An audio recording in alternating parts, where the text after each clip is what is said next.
I am a prime. I do not take orders from you. Dr. Marin, come on. We can't fight him. Let's go. We have to go. Now, return what belongs to me. My God!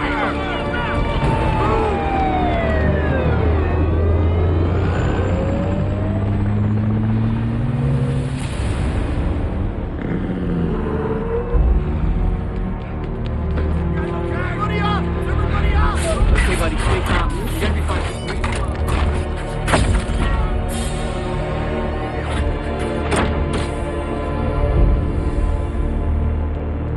Yeah, take a look, Optimus. This is all on you. Sentinel hit the vault, took the pillars. Come on, let's go. All right, notify the 101st Airborne. We need to hunt this thing down.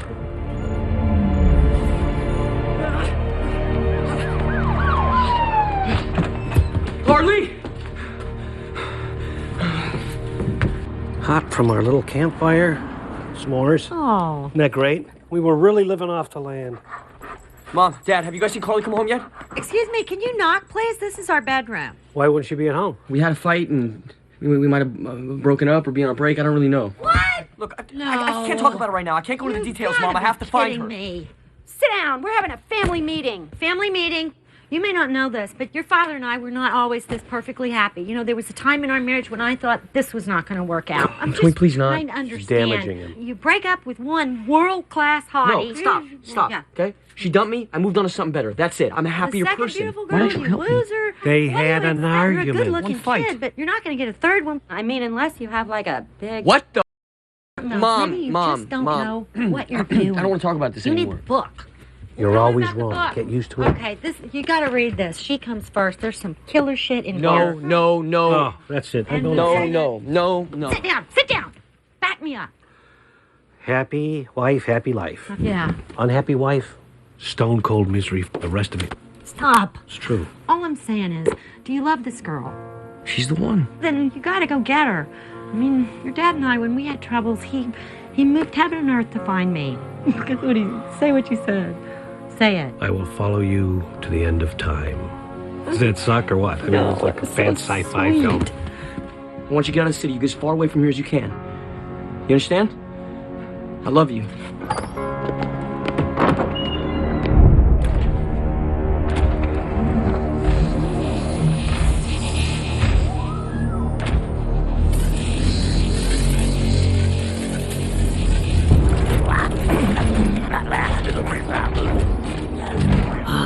My master, such a brilliant scheme.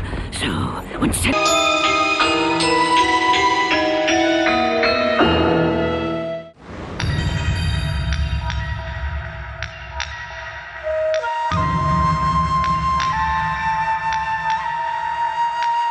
Berbicara soal tradisi dan kebudayaan, cerita rakyat yang telah melegenda merupakan salah satu hal yang tidak dapat dilepaskan dalam kehidupan masyarakat. Ada banyak sekali cerita-cerita yang familiar di tengah-tengah masyarakat, baik dalam bentuk dongeng, mitos, legenda, maupun kisah-kisah yang mendekati fakta sejarah maupun misteri. Karena begitu lekat dengan sejarah hingga kisah misteri, pasti membuat kita penasaran akan kebenarannya.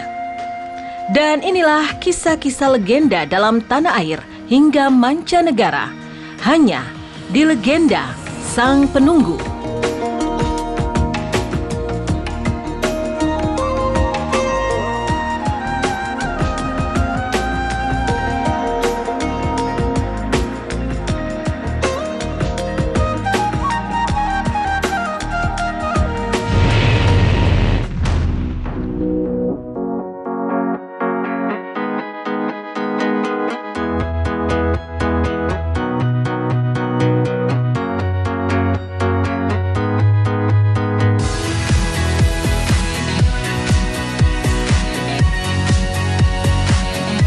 Legenda dan kisah misteri Pantai Watu Ulo, Jember.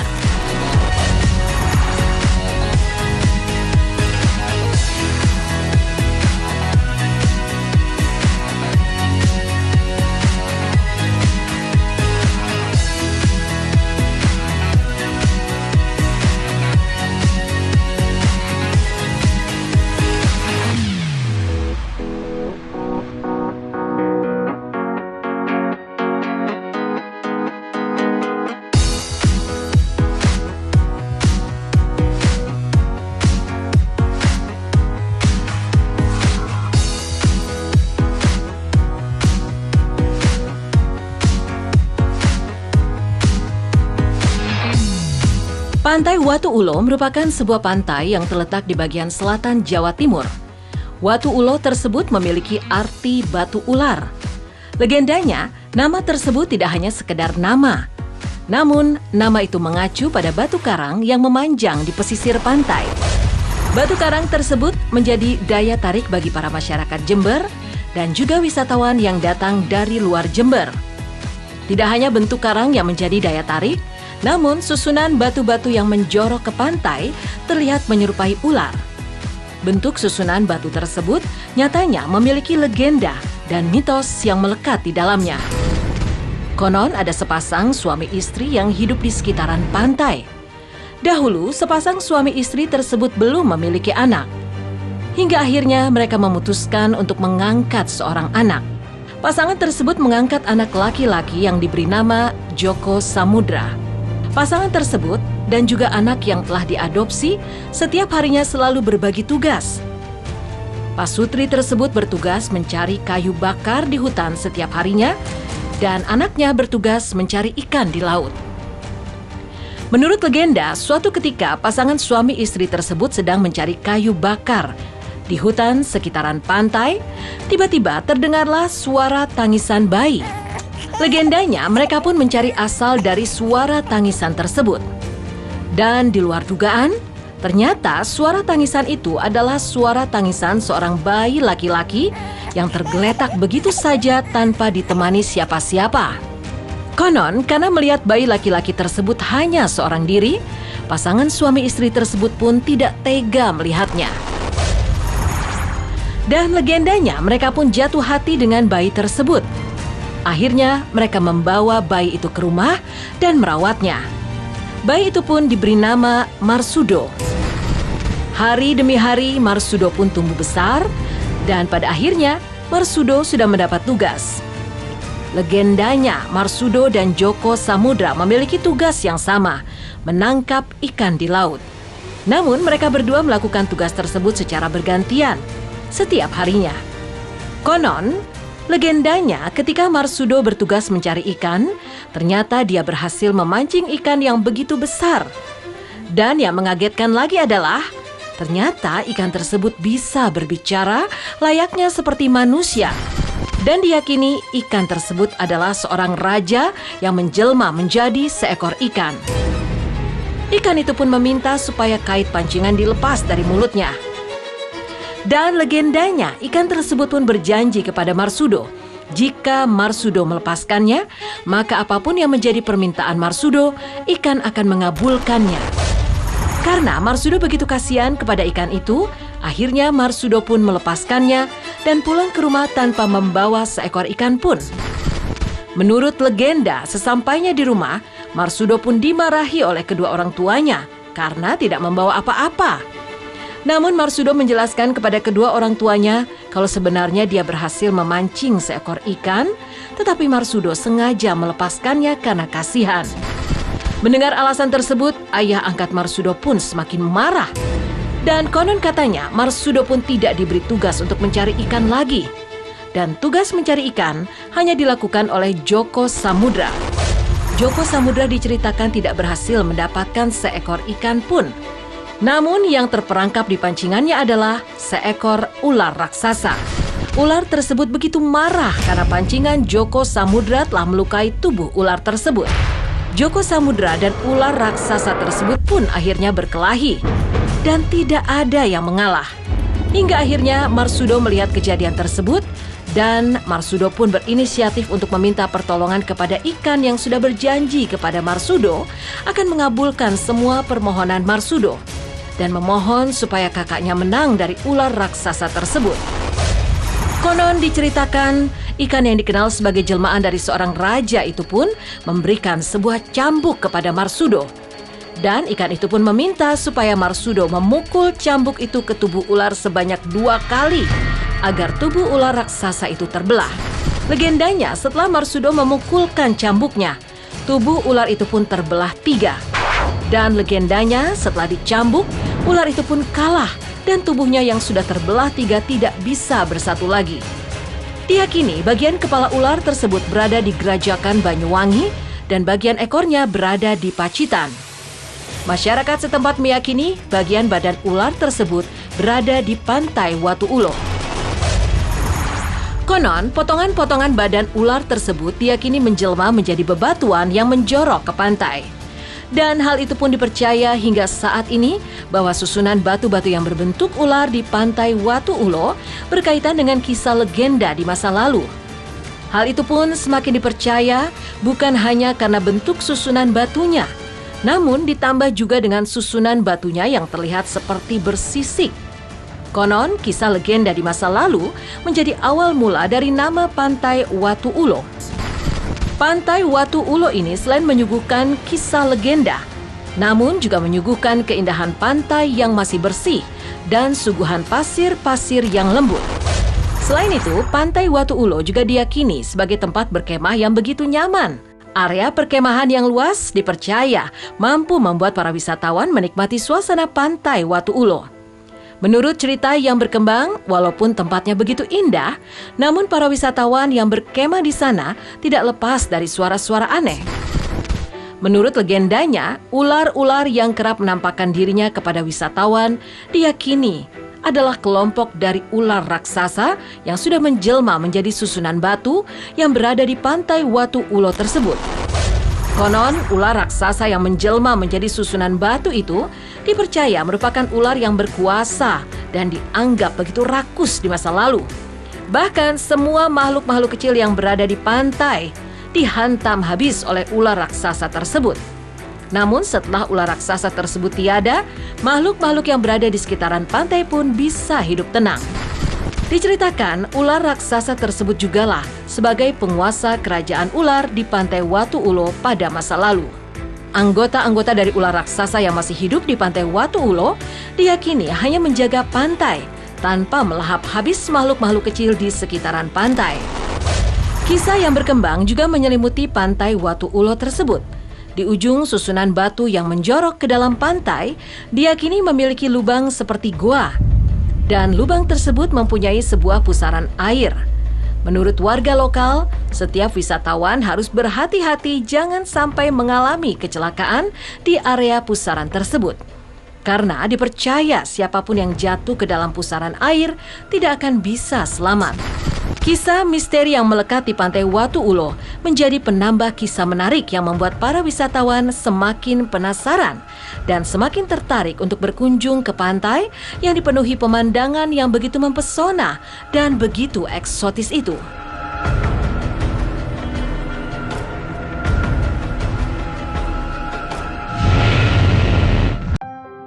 Aku sih nggak ingat pas ada di sana.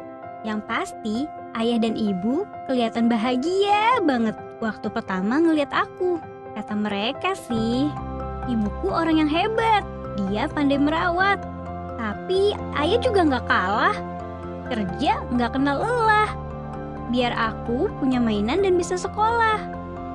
Tapi ayah kadang suka marah kalau aku bikin salah. Aku nggak perlu disakitin. Aku ngerti kok kalau dibilangin.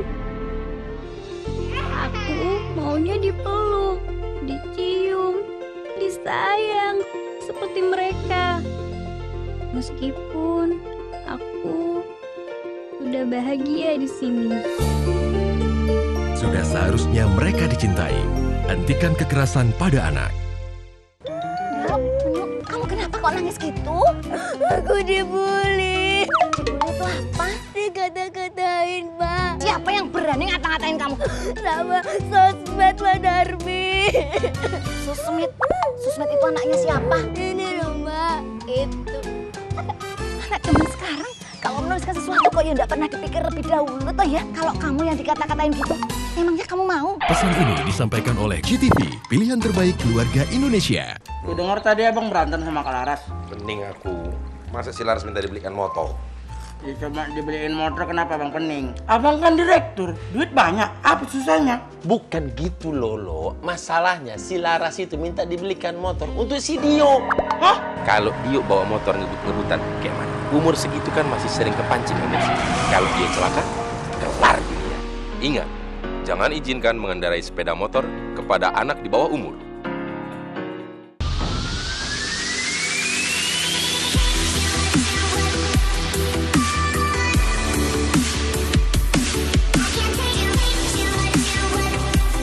Mitos dan legenda misteri di Sendang Pengilon.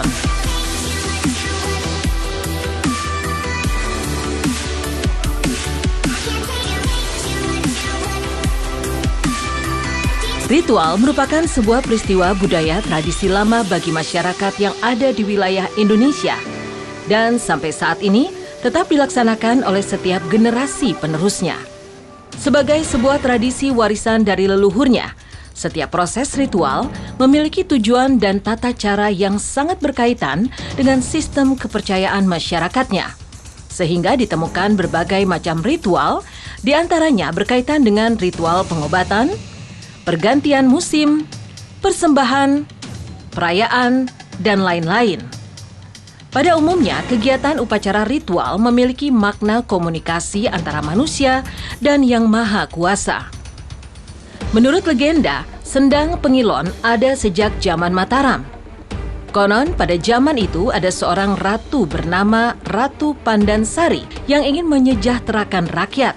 Lalu, ia berencana membuat sendang itu untuk mengairi sawah pertanian dengan harapan tanaman pertanian menjadi subur dan panen melimpah sehingga rakyat hidup makmur. Di saat membuat sendang tersebut, Ratu menemui banyak rintangan. Raja Siluman bersama anak buahnya mencoba menghalanginya sehingga terjadilah perkelahian. Namun berkat kesaktian Ratu Pandansari yang dibantu para prajurit wanita berhasil mengalahkan Raja Siluman. Karena sendang itu airnya bersih dan bisa untuk berkaca, maka kemudian diberi nama Sendang Pengilon. Adapun cerita lain berdasarkan informasi yang dihimpun dari warga sekitar, kawasan Sendang Pengilon dikuasai sesosok makhluk bernama Nyi Blorong. Konon, Nyi Blorong kerap mengganggu manusia yang jahil di lokasi ini.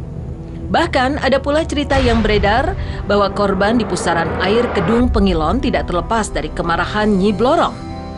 Salah seorang warga mengakui adanya energi yang tidak biasa dirasakan manusia di sekitar lokasi.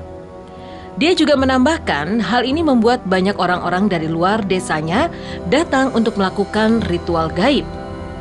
Menurut keterangan sejumlah praktisi supranatural, Nyi Blorong mempunyai nama asli Nyimas Dewi Anggatri Putri, keturunan dari Raja Caringin Kurung ke-11, Prabu Jaya Cakra. Nyi Blorong mulai mengganggu menyesatkan manusia dengan cara memberikan kekayaan melalui jalan pesugihan. Konon katanya, cara memberikan kekayaannya, Nyi Blorong mendatangi manusia yang memujanya untuk meminta pesugihan.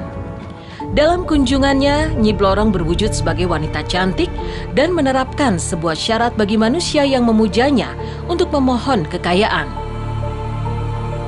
Pesugihan Nyi Blorong kerap memakan tumbal maupun korban dari pelakunya sendiri. Setelah puas bercumbu dengan manusia, Nyi Blorong pun pergi dengan meninggalkan beberapa keping emas yang tak lain adalah sisiknya. Selain itu, manusia yang memujanya setelah masa perjanjian habis, maka manusia tersebut juga harus mengabdi kepadanya.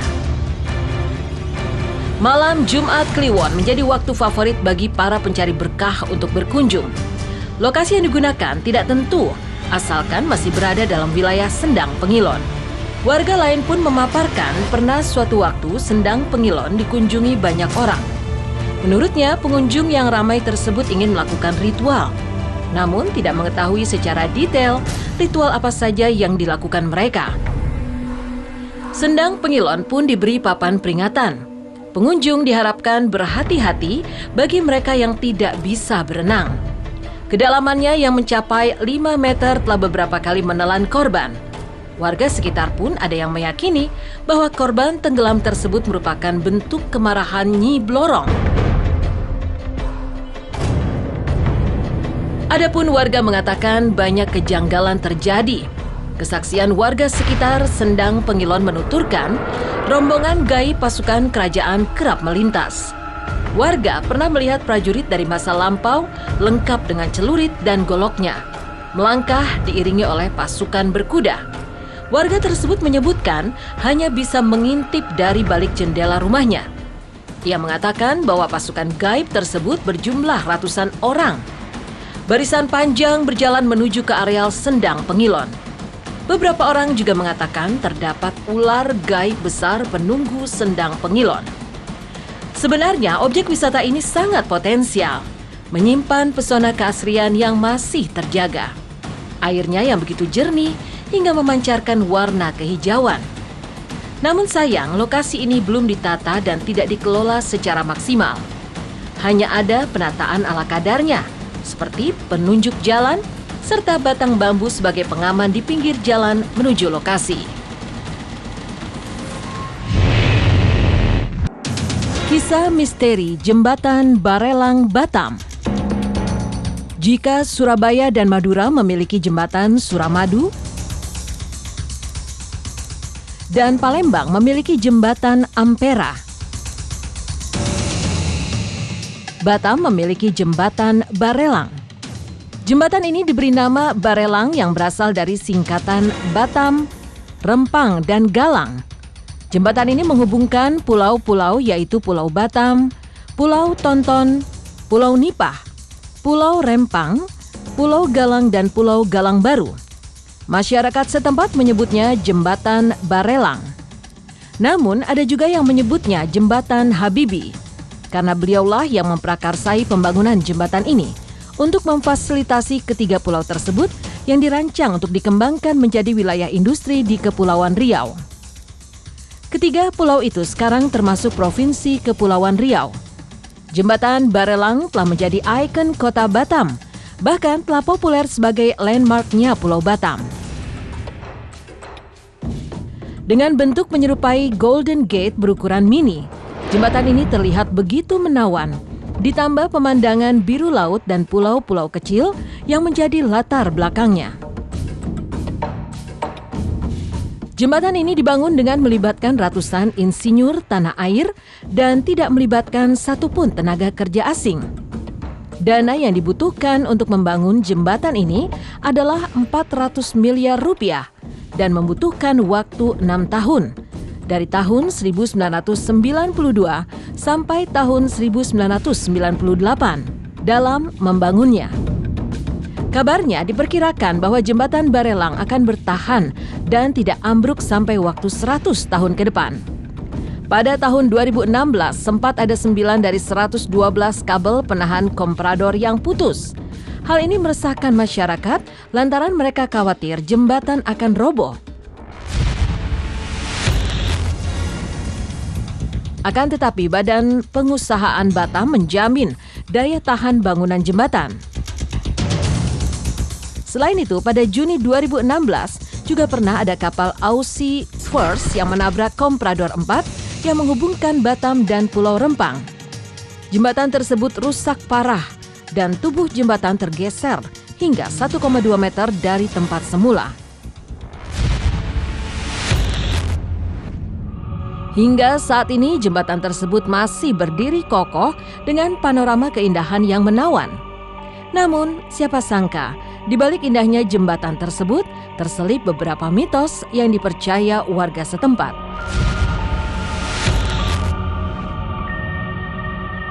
Mitos yang pertama adalah dilarang mengambil buah mengkudu di jembatan Barelang. Pasalnya, ada sebuah kisah dari seseorang yang sengaja mengambil buah mengkudu dan justru ia diikuti oleh makhluk astral yang dipercaya merupakan penunggu di wilayah tersebut. Selanjutnya, ada mitos pohon kelapa bercabang 7. Tak jauh dari jembatan Barelang, ada sebuah kampung bernama Belongkeng, Kelurahan Rempang Cate, Kecamatan Galang, Batam. Letak kampung ini berada di antara batas Jembatan 4 dan Jembatan 5 Barelang. Yang membuat kampung ini menjadi terkenal secara tiba-tiba adalah keberadaan pohon kelapa bercabang 7 yang konon dijaga oleh siluman ular. Menurut warga setempat, orang-orang pintar yang bisa melihat alam gaib mengatakan bahwa pohon ini dijaga oleh siluman yang badannya setengah manusia dan setengah ular. Konon, ada 7 makhluk sejenis itu yang menjaga pohon kelapa ini, sama seperti jumlah cabangnya. Pohon kelapa bercabang 7 adalah bagian dari misteri Jembatan Barelang yang cukup terkenal di kalangan masyarakat. Hanya saja belum ada bukti konkret yang menunjukkan bahwa pohon kelapa bercabang 7 ini terbentuk karena unsur gaib atau memang fenomena alam yang kebetulan saja.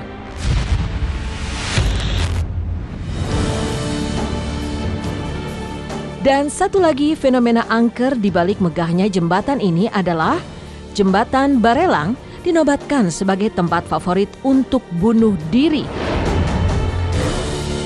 Pasalnya, sudah ada ratusan kasus bunuh diri dengan melompat dari jembatan ini.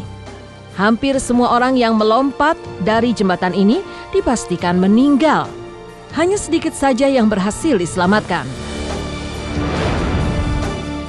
Menurut catatan pihak berwenang di Jembatan Barelang, sedikitnya 15 sampai dengan 20 orang per tahun memilih untuk mengakhiri hidupnya dengan melompat dari jembatan ini.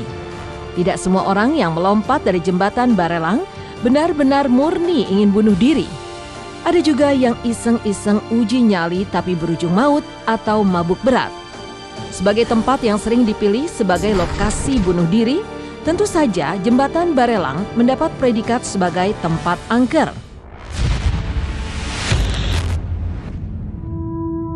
Meskipun belum pernah ada laporan tentang gangguan makhluk astral di Jembatan Barelang, tapi masyarakat setempat percaya bahwa orang yang bunuh diri di sini pasti memiliki pikiran yang kosong, sehingga bisa dibujuk oleh makhluk gaib di sekitar jembatan untuk melompat.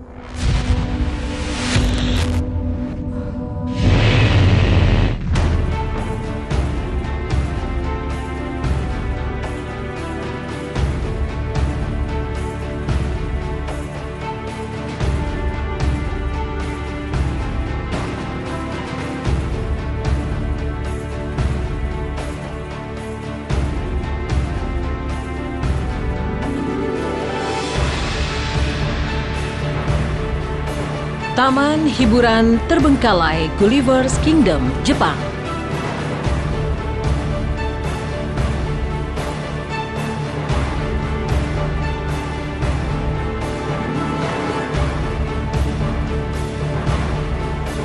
Tak pernah kita ketahui sebelumnya, di baliknya terdapat beragam cerita menarik yang sayang untuk dilewatkan.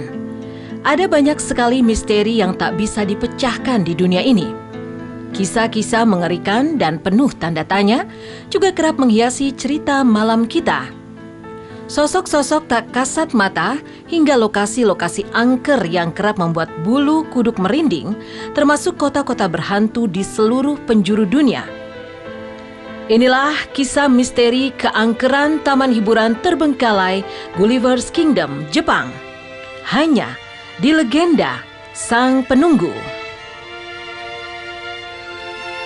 Mendengar soal taman hiburan, maka orang lazimnya bakal langsung membayangkan suatu tempat yang penuh dengan wahana-wahana permainan yang menyenangkan. Sayangnya, tidak semua taman hiburan memiliki kesan demikian. Ada pula taman hiburan yang justru lebih diingat sebagai tempat yang suram akibat peristiwa-peristiwa tragis yang pernah dialami di sana. Jepang terkenal dengan ide-idenya yang unik dan terkesan nyeleneh. Hal tersebut juga berlaku untuk sektor taman hiburan. Di kaki Gunung Fuji pernah berdiri taman hiburan yang bernama Gulliver's Kingdom.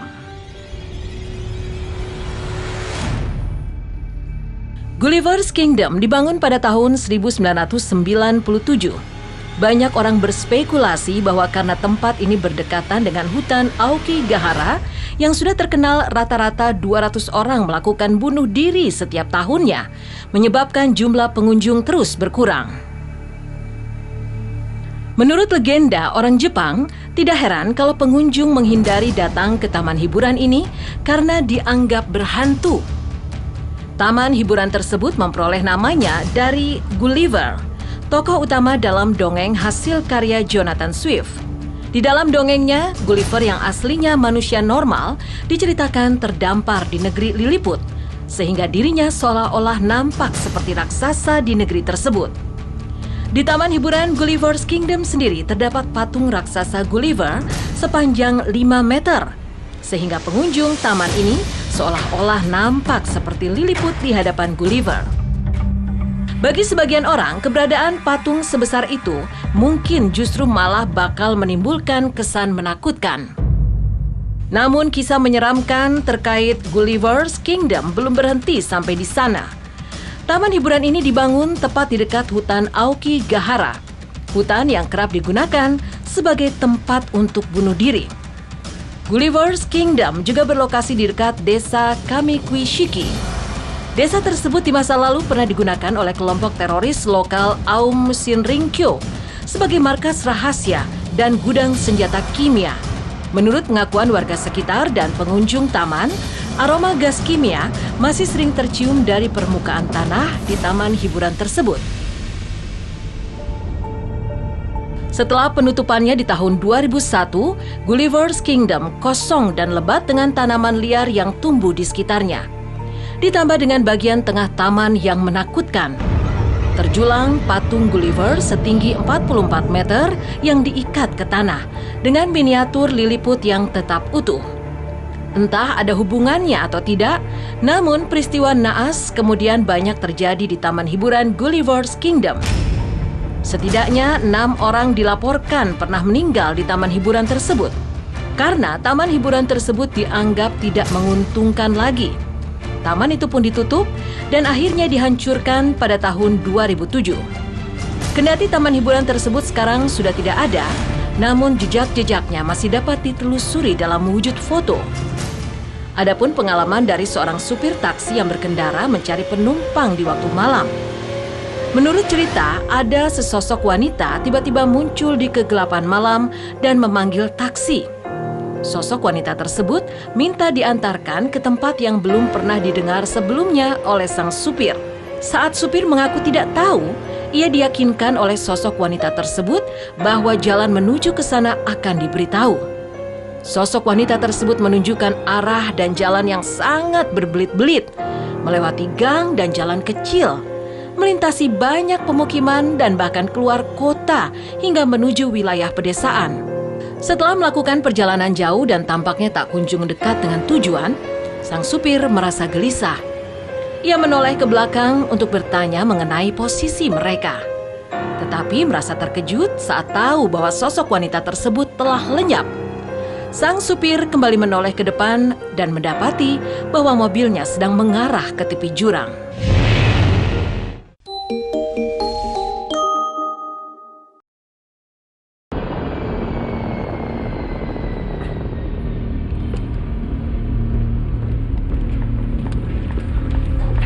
Oh, I'm so sick of this. I'm just sick of waiting. Where is she? Where is she? You've got some balls.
Autobots! They're alive! They're here! Decepticons, defend the pillars! Raise the bridges! Find them!